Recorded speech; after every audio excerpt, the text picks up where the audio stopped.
Hello and welcome to the section on complex numbers, imaginary numbers. Where did they come from? Why do we use them? Great questions. This is one of the most exciting days in all of mathdom. Here we have three equations that almost look, well, they look very similar, but they're all worlds apart. Let's start with this one. X squared equals 9. Back in chapter 5, we were able to take this one and go x squared minus 9 equals 0. And factor this, it's a difference of squares, and you get x plus 3, x minus 3, and that equals 0. Set this guy equal to 0, you get x equals negative 3, and x equals a positive 3. Notice that these numbers are nice. This one's a natural number. This one's an integer. They're both integers, and it was kind of nice because this was a perfect square, and you can kind of see how that works. What squared equals 9? Well, 3 does. You would square root it. You get 9. But it also, we got all of the answers by factoring. Well, here you can see that just looking at it, what squared would equal 7? You would have to go backwards and do square root of 7. It also, negative square root of 7 would also work, but just looking at this number, notice that this is now an irrational number. Based on what number we put over there, numbers squared to equal 7, square roots that don't come out nice were called irrational. Well, this one creates a huge problem. Even though it looks nice and soft, everything, x squared equals negative 1. Ooh, think about those. X squared equals negative 1. Is anything squared going to equal a negative number? There isn't a real answer. And that's what you have to do. No real answer. And what do you mean no real answer? Well, if you remember on the real number line, we first started out with their 0 and 1, 2, 3, 4, natural numbers, whole number, integers down here, and then we filled in all the gaps with fractions, all the rational numbers. And then the irrational numbers, there were still holes left, and so here's where we get this. And so like the square root of 7 is one of these that fills in the holes, and so we get all the real numbers there.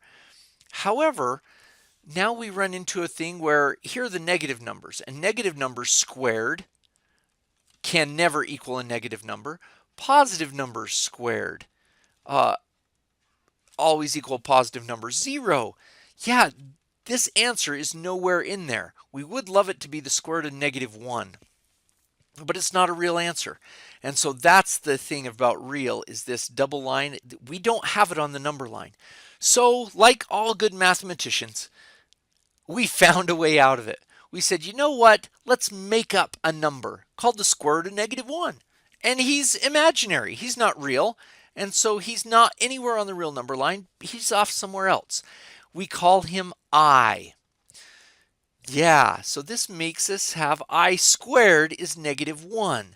And this is the weirdest little thing we've ever done. And at this moment, usually students look at me like, are you kidding me? You just made up an answer to something that couldn't be solved. Yeah, we kind of did. Turns out that this thing does have some value, and this is one of the greatest mathematical discoveries ever. So we're going to pause for just a minute while you see this I squared equals negative 1, and we're going to talk a little bit about the history of math and some of the leaps that have been made that help us to get there. Here we have a quote by Albert Einstein that talks about some of the greatest discoveries ever. It says, "The mind can proceed only so far upon what it knows and can prove. There comes a point where the mind takes a leap, call it intuition or what you will, and comes out on a higher plane of knowledge, but can never prove how it got there. All great discoveries have involved such a leap." Fascinating. He talks about this intuition. Now, he wasn't one for organized religion, didn't talk a lot about God, but he always had this sense that there was something bigger than himself in nature. And so we have a very similar thing in the scriptures. Here's one, D&C 88, verses 77 through 79. "And I give unto you a commandment, that you shall teach one another the doctrine of the kingdom. Teach ye diligently, and my grace shall attend you, that you may be instructed more perfectly in theory, in principle, in doctrine, in law of the gospel." Talking about those that teach the gospel being instructed more perfectly. And notice that it lists out a few subjects here of things both in heaven and in earth and under the earth, things which have been, things which are, things which must shortly come to pass, things which are at home, things which are abroad, wars and perplexities of nations. Elder Bednar at BYU I gave a talk and it says, hey, this applies to all aspects of life. And throughout all the history of math, much like what Einstein said, we've had these great leaps and these great discoveries that nobody saw the value of until much, much later. And so we can't go very far without applying this to your own lives. In True to the Faith, under Revelation, this is this excerpt.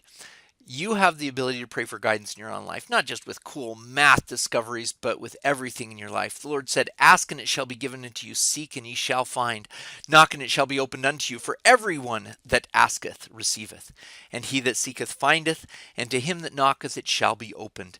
In order to find and receive, you must seek and ask. If you do not knock, praying to your Heavenly Father for guidance, the door of revelation will not be open to you. But if you approach your Father in humble prayer, you can eventually receive revelation upon revelation, knowledge upon knowledge. And that's a promise given to everyone. All right, that was a good digression. Yeah, these inspirations, these discoveries that were made in math were leaps that sometimes the discoverers themselves didn't understand, and you have that same promise.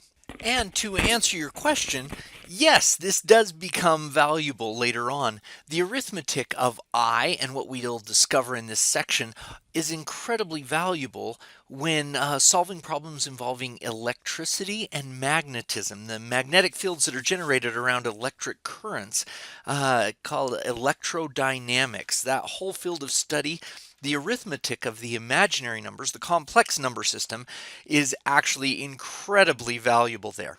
Okay, let's continue on talking about this newfound I. Notice what happens. If we understand that I squared equals -1, it's a strange bird. When you square it, it gets a -1, but this is a normal, real, rational integer that's nice. Let's see how some of this works. If we take 4i times 4i, that gives us 4 times 4 is 16i squared. This acts just like a variable. 16i squared, what is I squared? -1. This is -16. So that means that the square root of -16 is 4i. We've never been able to do that before. Take the square root of negative numbers. So yeah, what do you think the square root of 25i is? That's right. Oh, not the square root of 25i. Let's not do that. That's not so good. The square root of -25 would be 5i. The square root of 36 -36, that's going to be 6i. Because when you times it by itself, 6i times 6i, we get 36i squared. And what is I squared? It is -1, that makes that a -36. Kind of a strange little animal, but this right here is what you always have to remember. The I squared is -1. Now we need to remind you of something. On our number systems, we just created a whole new number. So remember we started off with like the natural numbers way back, and this was 1, 2, 3, 4, 5. Then we added to that the 0, and we got the whole numbers. And then we added to that, what did we add to that? Oh, all the negatives. And we called them the integers. Does this bring back nice, warm, happy memories? And then we added all of the fractions. So all the fractions and everything together became known as the rational numbers. Then we added, all of the irrationals.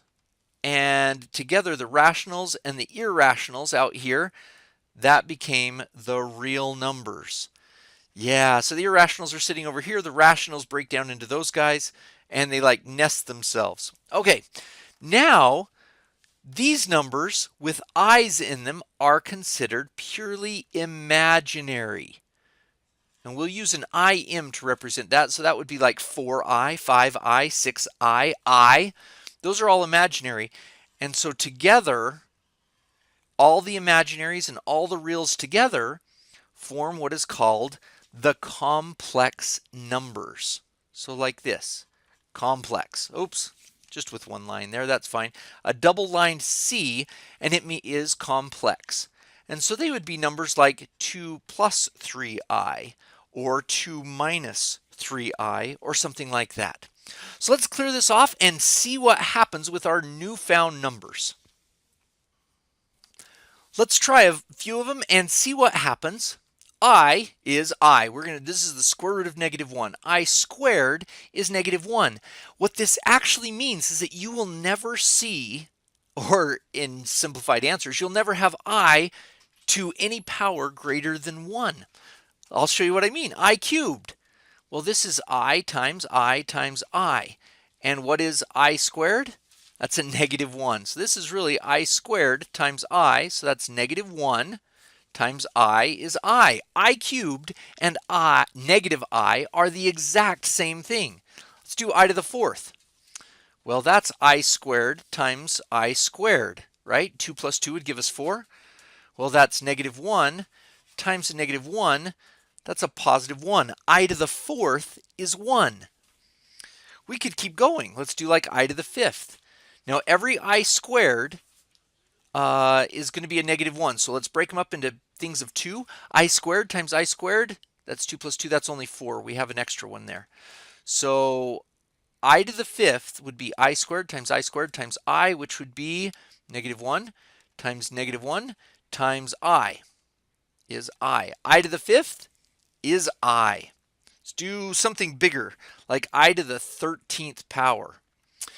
Now, we know I squared is -1. So how many of these would it take to get as close to 13 as possible?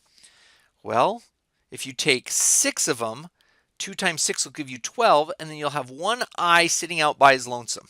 So I squared to the 6th power, that's I to the 12th, and then there will be one more I to make I to the 13th. Well, that becomes, what's I squared? -1. It's -1 to the 6th times I equals, what's -1 to the 6th? 1. 1 times I is I. Ooh, let's do an even bigger one. Do you think we can get one really big? I to the 18th power. That's not huge. This is an even number, and you can see it's I squared to the 9th power. No people left over, no i's left over, so that becomes -1 to the 9th power. Now, negative to the 9th power would end up with a negative. That's going to be a -1. Do you see how everything i's above the power of, well, even the power of 2 always reduce down to something that's nicer? -I, 1, I, or 1. All right, so let's do a really big one, like I to the 425th power. Now, this is an odd number, so let's see how many I squareds we can get out of it, first of all. So I squared to the, let me see, if we divide this by 2, it's 212, right? 2 times 212 is 424. There's 424 of the i's, and we have 1 left over. So -1, that's I squared. And you should always repeat that. I squared. What is I squared? -1. What's I squared? -1. And so here we go to the 212th power and 1 extra I. -1 to the 212th power. Negative times negative times negative 212 times. That will be an even number. No, it's an even amount of negatives, which means it's +1 times I is I. See how that kind of works? That's pretty snappy right there. Alrighty then. We should note up here on this number line, I right here is not negative, it's not positive, and it's not 0. It turns out to be up here. And you will not be tested on this, but they actually put an entire axis here called the imaginary number. So imaginaries go up here. And so if you have a number like 2 plus 3i, they would go 2 plus 3i. So imaginaries look like 3i. Complex numbers look like this, and they will always look like a plus bi. They have a real number and an imaginary number. So the purely imaginary numbers like 3i actually look like 0 plus 3i. They just have a 0 real part. And the purely real numbers, like our good old friend like 7, would be like 7 plus 0i. And that's okay, they just mean the exact same thing, but this is a standard form for a complex number to be written on. And complex numbers include everything that we've ever done, all of these numbers, the irrational ones, the ugly ones, and the newly found imaginary ones. So let's try a few for you. To the boards!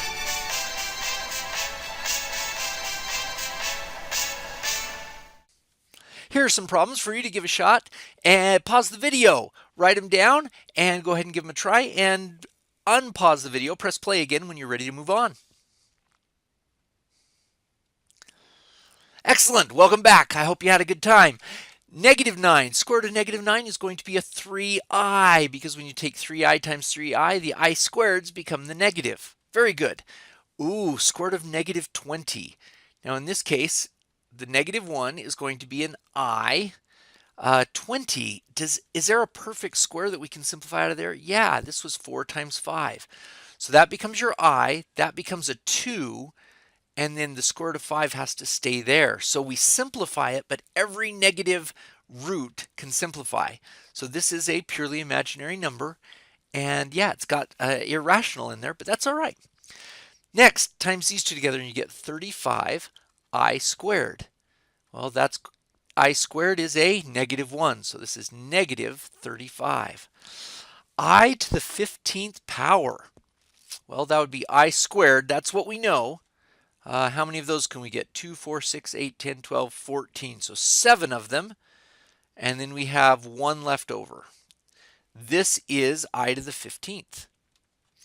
Okay, so this guy is -1 to the 7th times I. -1 to the 7th power, that's 7 negatives all times together, so that's negative I. I to the 15th equals -I. And then the last one, I to the 246th power. That's going to equal I to squared how many times? Looks like 123 times. Is that right? And do we have any remainder on that at all? 2 goes into 246, 123 times. No remainder. So this is going to be -1 to the 123rd power. That is an odd number of negatives, so we come out with -1. I to the 246th power is -1. Nice job. All right, so we found out what I is, the imaginary unit. We found out the complex numbers where you have imaginary and real parts, and we did powers. So we actually did all 3 of those. Now we need to know how to add, subtract, multiply, and divide them. So nice and easy on this one. If we go 2 plus 3i and we add this to say 5 minus 8i, notice we've got 2 complex numbers here, a real and imaginary part. And what's nice about this is it's exactly what you've done before. I'm going to put it right down here. The real parts add, and then 3i minus 8i, that's minus 5i. That's exactly how addition works. Let's make sure we can do subtraction. 4 plus 8i minus 7 minus 3i. Let's do something like that. As you would hope, i's work exactly like the variables and the square roots we've done before. The negative jumps in and we have 4 plus 8i minus 7 plus 3i. And we just put them together. This becomes 4 minus 7 is a -3 plus 8i plus 3i is plus 11i. And that's the answer. Addition and subtraction, check. Multiplication also works just the same as you've been doing previously. 2 plus 3i times 4 minus 7i. Here we have 2 complex numbers timesing. Yeah, you just times like normal. Go ahead and jump that guy in. You get 8 minus 14i. That becomes plus 12i. And then minus 21i squared. And the only thing that's different is I squared always becomes what? -1. That's right. So this actually becomes plus 21. So that minus a minus here, that negative minus a minus 21 makes that a, let's get rid of that, plus 21. So 8 plus 21 is 29. And then minus 14i plus 12i, that's minus 2i. Oh, look at that. Was that nice or what? Let's do it one more where we only do a distributive, like 3i jumping into -5 plus 7i, something like that. This one would just distribute like normal, like you had an x there instead, and you get -15i, and then you have plus 21i squared. And what is I squared? It's -1 indeed. So that's really a minus 21. So -15i minus 21, they normally write it in a plus bi form. So with the real number here and then the imaginary number, minus 15i. Real number, imaginary number. And you'll never have an I squared or an I cubed in any of your answers because they'll always reduce down. Excellent. All right, so that's addition, subtraction, multiplication. Now division. This is an unusual, this one is the weirdest of all of them. So if I had something like 7 divided by 3i, I want you to look at this problem and remember that I came into being as the square root of -1. So if we were to have something like 7 over 3 square roots of 5, I want you to remember, how would you do this problem? Let's divide this off so we can do division over here. How would you do this? Well, you don't really divide, you rationalize the denominator when you times by square root of 5 and square root of 5. And the whole goal here was to take 7 square roots of 5 over 3 times, what's square root of 5 times square root of 5? 5. And we didn't have a square root left because when we times them, the square root of 5 times the square root of 5, it left the irrational world and became rational. Square root of 5 times square root of 5 was 5. So we got 7 square roots of 5 over 3 times 5 is 15.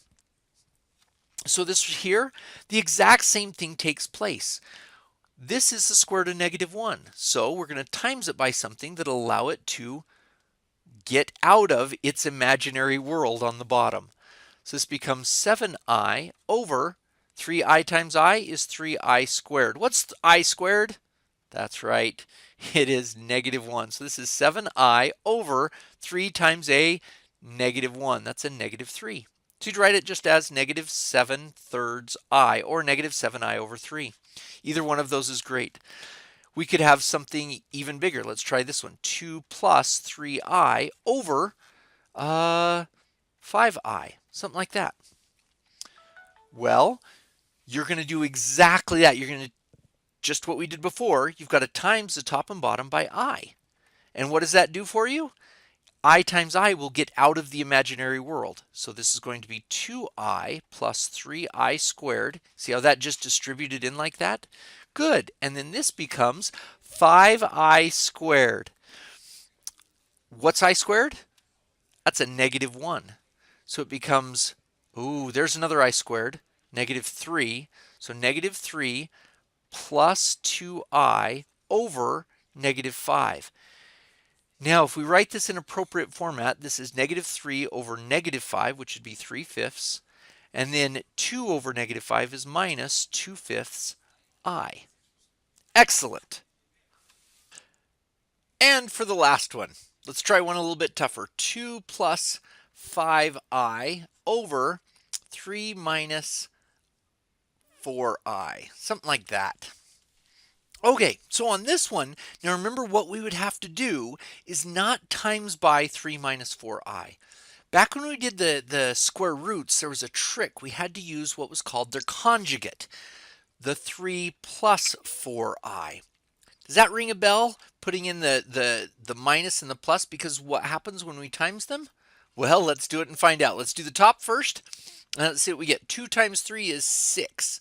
2 times 4i, that's plus 8i. 5i times 3, that's plus 15i. And 5i times 4i is plus 20i squared. And I squared, we know, is minus 20. Okay, now let's look at the bottom and see what happens. 3 times 3 is 9. And 3 times a plus 4i is plus 12i. Negative 4i times 3 is a negative 12i. There's the magic of the difference of squares. And then minus 4i times plus 4i is a minus 16i squared.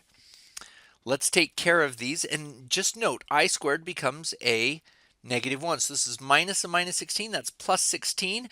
But those go away. That's what's the power of, let's write this down, conjugates.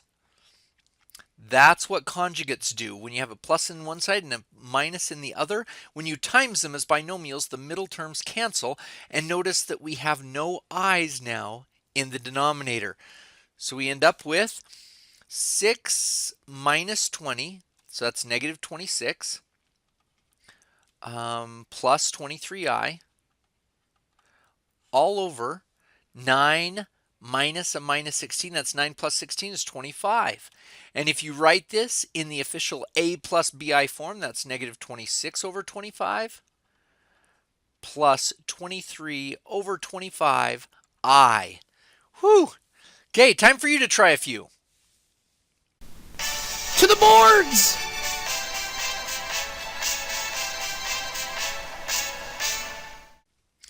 Here you go. Write these down in your video notebook.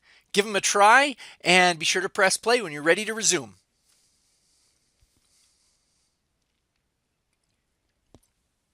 Welcome back. The first one, we have subtraction, which means we just jump that in, and we have 5 plus 3i plus 4 minus 7i. And what happens there?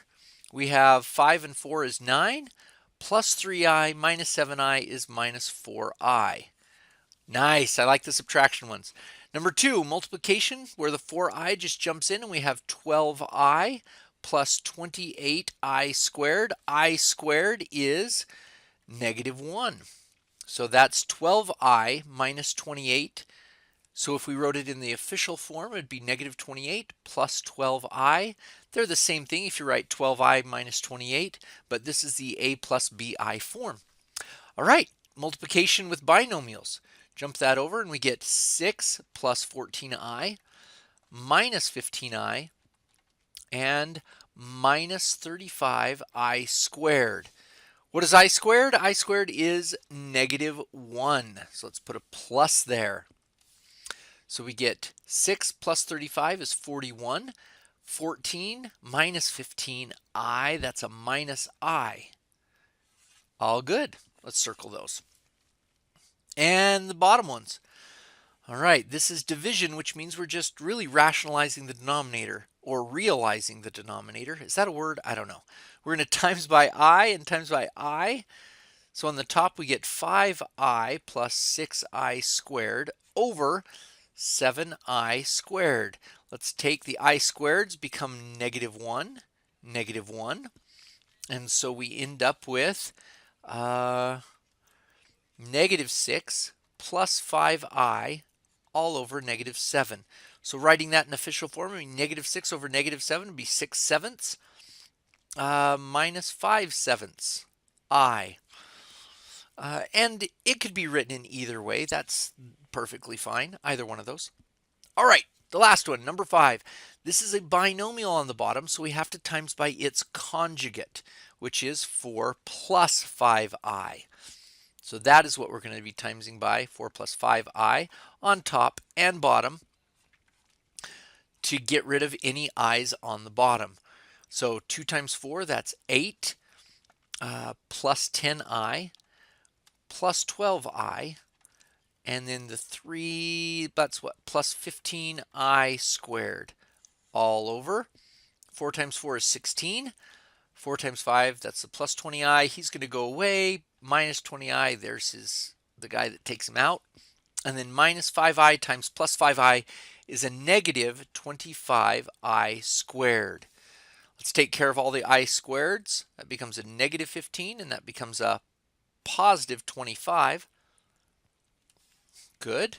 And then so 8 and a negative 15, that's a negative 7 plus 22i all over. 16 plus 25 is a 41, and that guy are gone, so 41. So negative 7 over 41 plus 22 over 41i, and nothing really reduces, so there's our answer. Nice job.